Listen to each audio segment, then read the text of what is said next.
6.5 years ago, we found Dr. John Calhoun knee-deep in mice in the mouse heaven he designed for the national. 여러분 혹시 쥐들의 낙원 실험을 들어보신 적 있으신가요? 먹이도 물도 풍족하고 포식자도 병도 없는 완벽한 환경에서 쥐들은 처음에는 빠르게 번식했지만 어느 순간부터 이상한 변화가 나타났습니다. 서로 싸우고 관계를 피하고 역할을 잃고 결국 번식을 중단하고 집단 전체가 자연스럽게 사라졌죠. 이 실험은 지금 한국 사회, 특히 그냥 쉬었음 청년 증가라는 현상을 이해하는 데 중요한 시사점을 줍니다. 오늘은 이 두 가지를 연결해서 한국 사회에 어떤 구조적 문제가 벌어지고 있는지, 그리고 왜 청년들이 무기력과 대기 상태에 들어가는지 차분하게 이야기해보겠습니다. 이 실험은 미국 행동물리학자 존 카룬이 1960년에서 70년대 여러 차례 반복해서 진행한 연구입니다. 목적은 아주 단순했습니다. 자원과 환경을 완벽하게 만들어주면 동물 사회는 어떻게 변할까? 그래서 카룬은 쥐들에게 현실에서는 절대 불가능한 수준의 완벽한 조건을 제공했습니다. 먹이와 물을 제한 없이 제공하고 항상 따뜻한 온도를 유지하며 질병을 차단하고 청소와 위생관리 또한 철저히 했습니다. 말 그대로 생존 경쟁 자체가 존재하지 않는 천국 같은 환경이었죠. 쥐들은 빠르고 안정적으로 번식을 했고 서로 큰 갈등 없이 집단을 이루며 살아갔습니다. Dr. Calhoun explains what the overcrowding did to Mouse City's inhabitants. 하지만 쥐들의 수가 증가해 밀도가 높아지자 이상한 변화들이 나타나기 시작합니다. 서열 다툼이 증가하고 약한 개체는 구석으로 몰리고 일부 공격적인 수컷이 무차별 폭력을 행사하고 암컷을 독차지했으며 반대로 어떤 수컷들은 완전히 번식을 포기하며 어미는 새끼 돌보기를 포기하기도 했습니다. 그리고 기이한 현상이 뒤따르는데 어떤 수컷들은 사회적 상호작용을 아예 포기하고 외형만 다듬는 그루밍만 반복했습니다. 칼훈은 이들을 아름다운 이들이라고 불렀습니다. 겉은 멀쩡한데 사회적 역할과 기능이 완전히 사라진 상태였죠. 마지막 단계에서는 아무도 더 이상 다음 세대를 낳으려 하지 않았습니다. 집단 전체가 번식을 중단한 것이지요. 결국 쥐들은 자연스럽게 멸종했습니다. 칼훈은 이 과정을 행동의 붕괴라고 정의했습니다. 환경은 완벽했지만 사회적 역할과 구조가 붕괴되는 순간 집단 전체가 무너졌다는 의미입니다.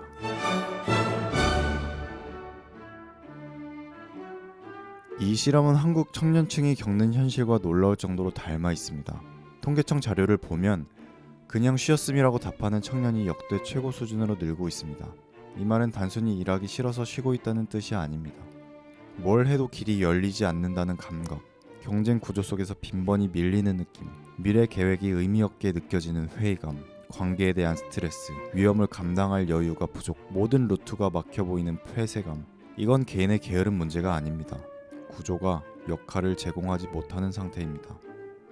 쥐 실험에서 쥐들이 둥지를 확보하지 못하고 의미 있는 행동을 포기한 것처럼 한국의 청년들도 내가 이 사회에서 어떤 역할을 할 수 있지? 이걸 한다고 미래가 열릴까? 라는 질문 앞에서 멈춰서게 됩니다. 많은 사람들은 세상은 좋아진다는데 왜 청년이 힘든가? 라고 묻죠. 하지만 중요한 건 좋아지는 세상이 아니라 심리적 과밀입니다. 이 말은 마음의 공간이 부족해서 힘들다는 뜻입니다. 한국 청년들이 겪는 심리적 과밀은 매우 심각합니다. 우리가 사는 사회는 마치 쥐 실험에서 발생했던 좁은 둥지 경쟁과 같습니다. 원하는 일을 할 수 있는 자리가 너무 적다는 느낌이 청년들을 무기력으로 몰아넣습니다. Dr. Calhoun called these individuals the beautiful ones. 쥐 실험 말기에는 아름다운 이들이라는 행동이 나타났습니다. 사회적 행동은 멈추고 오직 먹고 자고 자기 몸단장만 하며 외형만 멀쩡한 상태. 한국 청년들 사이에서도 이와 유사한 현상이 증가하고 있습니다. 외형 관리에만 집중하고 대인 관계를 회피하며 도전보다는 안전, 공무원 같은 리스크 없는 삶, 플렉스 문화, 출산, 연애, 결혼, 포기, 책임이 큰 역할보단 워라밸을 선택. 다시 말씀드리지만 이것은 개인이 아니라 사회 구조가 만들어낸 현상이자 결과입니다. 쥐 실험의 마지막 단계에서는 번식 중단이었습니다. 세대가 연결되지 않는 순간 공동체는 자연스럽게 사라졌죠. 한국도 같은 상황입니다. 출산율은 OECD 최저가 아니라 전 세계 최저입니다. 자, 우리가 얻게 되는 결론은 역할을 잃은 사회는 스스로 붕괴한다는 것입니다. 지금 한국 사회가 겪는 문제는 청년들의 게으름이 아니라 사회적 역할의 붕괴입니다. 맡길 역할도 없고 기회는 좁고 실패는 치명적이고 정해진 루트만 반복된다면 개인은 결국 쉬었음 상태에 들어가겠죠. 이건 쥐 실험에서 쥐들이 무기력하게 한쪽에 모여 아무런 행동하지 않았던 모습과 동일합니다. 실험 속 붕괴는 밀도 문제보다 사회적 구조 붕괴 문제입니다. 개체수가 증가해도 문제가 즉시 나타난 것이 아니라 리더, 보호자, 모성 행동을 담당하던 상위 개체들이 붕괴한 뒤 전체가 무너졌습니다. 문제의 핵심은 과밀보다 사회적 구조의 상실이었습니다.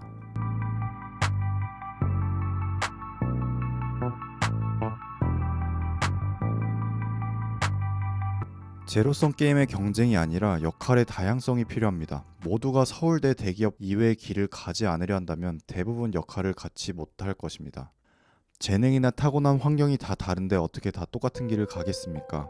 로드사이클에서는 대기업이고 뭐고 다리 두꺼운 형님이 최고고, 노래방에서는 노래 잘 부르는 사람이 최고이며 수영장에서는 수영 잘하는 사람이 최고입니다. 설령 타인과 비교하기에 타고난 게 없다 하더라도 적어도 내 능력 범위 안에서 타고난 걸 해야 합니다. 각자 어느 곳에서는 알파의 자리를 차지하고 자기 영역에 맞는 역할을 할 수 있다면, 그리고 그 영역에서 활동을 해도 비판이나 비아냥 같은 그런 조롱 같은 문화가 사라진다면 우리 사회가 좀 더 내적으로 성숙해지지 않을까 하는 생각을 한번 해봅니다. 그러니 실패의 비용을 줄여야 합니다. 한 번의 선택이 인생을 결정한다면 누구도 도전을 하지 않습니다. 어떤 일을 과감하게 도전했을 때 그 한 번의 도전이 인생에 엄청난 비용이 되는 게 아니라 경험이 될 수 있도록 적절한 지원이 필요할 것이고요. 개인 차원에서 할 수 있는 일은 스몰 스텝으로, 혹시나 이 길이 맞지 않아 방향을 전환해도 실패의 비용을 최대한 줄이는 방법이 있겠지요. 스몰 스텝 전략은 우리 뇌는 변화를 싫어하니 한 발씩 작게 시작하고 그 일이 습관이 되면 삶의 변화가 시작될 것이다 라고 주장하는 책의 저자의 말입니다. 자, 청년 개인은 자기 역할을 직접 설계하는 능력을 키워야 합니다. 사회가 역할을 제공하지 못한다면 개인이 만들어야 합니다. 예를 들어 앞으로 청년들이 국민연금을 받지 못할 상황이 온다고 가정을 해볼게요.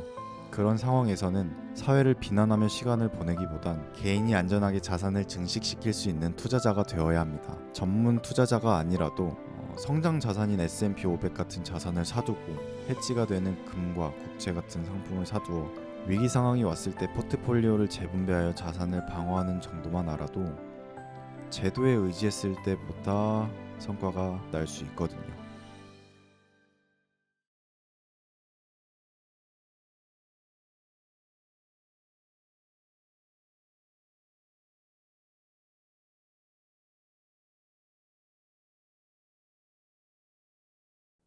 지금 당신의 모습이 아니라 당신의 작은 아이라면 어떤 말을 해주고 싶습니까? 지금의 당신이 있는 모습 그대로 괜찮다고 말하는 것이 아닙니다. 어떻게 넘어진 모습 그대로, 초라한 모습 그대로 괜찮겠습니까? 더 멀리 가기 위해서는 지금 당신을 먼저 아껴야 한다는 것이죠. 앞으로의 길을 위해 당신 안에 있는 아이를 지켜주세요. 자, 마지막으로 우리는 쥐가 아닙니다. 과학적으로 이 실험을 인간 사회에 직접적으로 적용하는 것은 상당히 무리가 있습니다. 냉정하게 말하면 현대 학계에서는 상징적 모델로만 가치가 있고 현실 설명력은 제한적입니다. 쥐들이 근친 교배를 했다는 것도 고려를 해야 하고 자연 환경에서는 이런 상황이 발생되지 않는다는 것도 고려를 해야 돼요. 무엇보다 우리는 이 실험을 설계하고 그 속에서 교훈을 얻는 그 이상의 지적 능력을 갖추고 있습니다. 그러니 우리가 미래 실험처럼 된다고 결코 말할 순 없겠죠. 쥐들의 낙원 실험은 단순한 공포 이야기가 아닙니다. 우리에게 사회는 어떻게 무너지는가 라는 질문을 던집니다. 그리고 한국의 현재 상황을 보면 이 실험이 남긴 메시지의 무게가 결코 가볍진 않습니다. 지금 우리는 자원이 부족한 사회가 아니라 역할이 부족한 사회를 살고 있습니다. 앞으로 어떤 선택을 하느냐에 따라 우리 개인 삶도 사회도 전혀 다른 방향으로 갈 것입니다. 자, 그래서 마지막으로 이 말씀만 드리고 싶습니다. 지금 어떤 삶을 살고 계시든 그게 빠르든 느리든 잠시 멈춰 있든 그 자체로 잘못된 건 아닙니다. 누구나 사회적 역할을 잃으면 흔들릴 수 있고 잠시 쉬어가는 시기는 무너지기 위한 시간이 아니라 다시 큰 비약을 위해 땅에 발을 딛는 순간일 수도 있습니다. 여러분들 각자의 맞는 영역에서 정말 진심으로 잘 되셨으면 좋겠습니다.